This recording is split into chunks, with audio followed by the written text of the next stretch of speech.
If you don't want Donald Trump to take that airplane, you are wrong.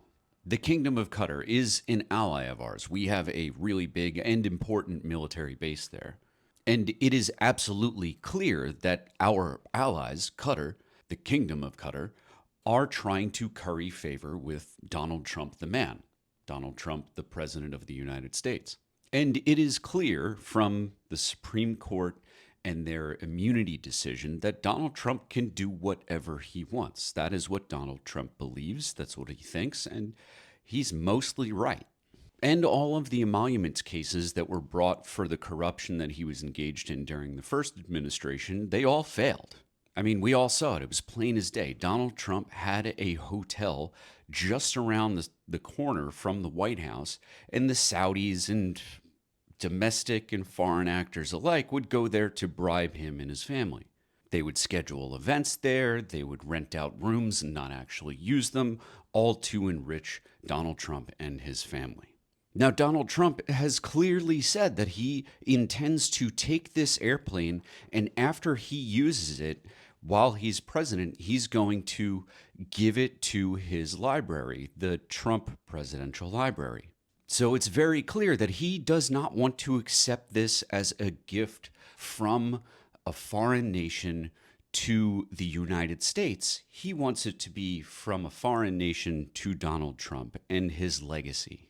Now, here's why I want him to take that plane. Because Americans can only handle so much corruption.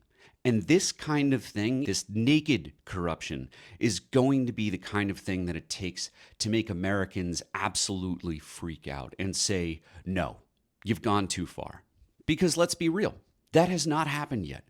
All of the corruption that's been out in the open, those of us who are paying attention and care about the Constitution and can read the Emoluments Clause, which is pretty plain English, we are all fed up, but the average American is not. But when that man takes a $500 million plane, brings it to the United States, and spends another $500 million taking it apart, because that's what's going to need to happen. Every single screw, wire, transistor, every part of that plane will need to come apart, be checked, and likely replaced to make sure that it is secure enough for the President of the United States to fly on it. While Donald Trump has it in his mind that he will accept this plane and he'll be flying on it tomorrow, that's not going to happen. Instead, he's going to accept a $500 million bribe right out in the open, and then he's not even going to be able to use it.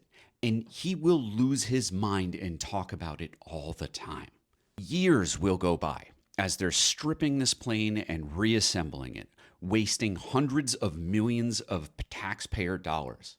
And assuming the McDonald's doesn't get to him before the end of his presidency, and neither does an impeachment, he may get lucky and get right to the end of his presidency and finally get to board this $1 billion bribery plane.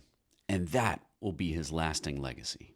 Now, while Donald Trump has learned from the past 10 years that he can get away with anything and not get legally held accountable, those of us who care about the Constitution and care about the rule of law, we have also learned that what we've got on the books is not good enough yet.